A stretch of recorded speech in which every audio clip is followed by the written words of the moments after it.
Ils ont imaginé un monde sans noirs, histoire très amusante et très révélatrice à propos d'un groupe de blancs qui en avait marre des noirs. Ceux blancs avaient décidé d'un commun accord de s'évader vers un monde meilleur. Ils étaient donc passés par un tunnel très sombre pour ressortir dans une sorte de zone nébuleuse au cœur d'une Amérique sans noirs, où toute trace de leur passage avait disparu. Au début, ces blancs poussèrent un soupir de soulagement. Enfin, se dirent-ils, fini les crimes, la drogue, la violence et le malaise social. Tous les noirs avaient disparu. Mais soudainement, ils furent confrontés à une toute autre réalité. La Nouvelle-Amérique n'était plus qu'une grande terre aride et stérile. Les bonnes récoltes étaient rares car le pays s'était jusqu'alors nourri grâce au travail des esclaves noirs dans les champs. Il n'y avait pas de ville avec d'immenses gratte-ciel, car Alexander Mills, un noir, avait inventé l'ascenseur et sans cette invention, il aurait été trop difficile de se rendre aux étages supérieurs. Il n'y avait pratiquement pas d'automobile, car c'était Richard Spikes, un noir, qui avait inventé la transmission automatique. Joseph Gamel, un autre noir, avait inventé le système de suralimentation pour les moteurs à combustion interne, et Garrett A. Morgan, les feux de circulation. De plus, il n'y avait plus de réseau urbain express, car son précurseur, le tramway, avait été inventé par un autre noir, Elbert R. Robinson. Même s'il y avait des rues où les automobiles et autres rames ferroviaires express pouvaient circuler, elles étaient jonchées de papier et de déchets, car Charles Brooks, un noir, avait inventé la balayeuse motorisée. Il y avait très peu de magazines et de livres, car John Love avait inventé le taille-crayon, William Purvis, la plume à réservoir, et Lee Burridge, la machine à écrire, sans oublier Willa Lovett avec sa nouvelle presse à imprimer. Vous l'avez deviné? Ils étaient tous des Noirs.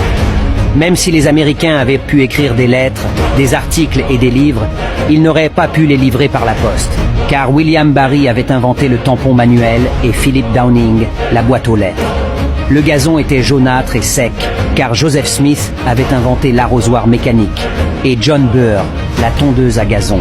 Lorsque les Blancs rentrèrent dans leur maison, ils constatèrent qu'elles étaient sombres, ce qui n'était pas surprenant puisque Lewis Latimer avait inventé la lampe électrique, Michael Harvey, la lanterne, et Grenville T. Woods, l'interrupteur régulateur automatique. Enfin, leur maison était toute sale car Thomas W. Stewart avait inventé la vadrouille et Lloyd P. Ray, le porte-poussière. Leurs enfants les accueillirent à la porte, pieds nus, débraillés et les cheveux en broussailles. À quoi fallait-il s'attendre?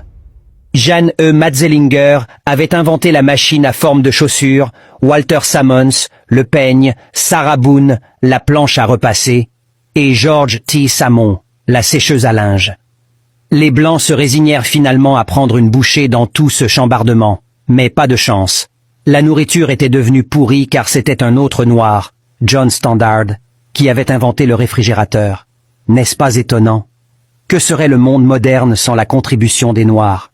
Martin Luther King Jr. a dit un jour, « Quand vous êtes prêt à partir pour le travail, sachez que la moitié de toutes les choses et de tous les appareils dont vous vous êtes servi avant de quitter votre maison ont été inventés par des Noirs. » Tout cela pour vous dire, chers frères et sœurs, que l'histoire des Noirs ne se résume pas seulement à l'esclavage. Quand nous pensons à Frederick Douglass, Martin Luther King Jr., Malcolm X, Marcus Garvey et Du Bois.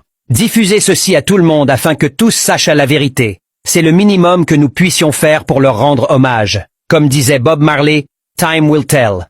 Le temps le dira. Je ne peux m'empêcher de publier ce texte qui en dit long sur le complexe d'infériorité que certains Noirs nourrissent quand il s'agit de la maîtrise des nouvelles technologies. Noirs et fiers.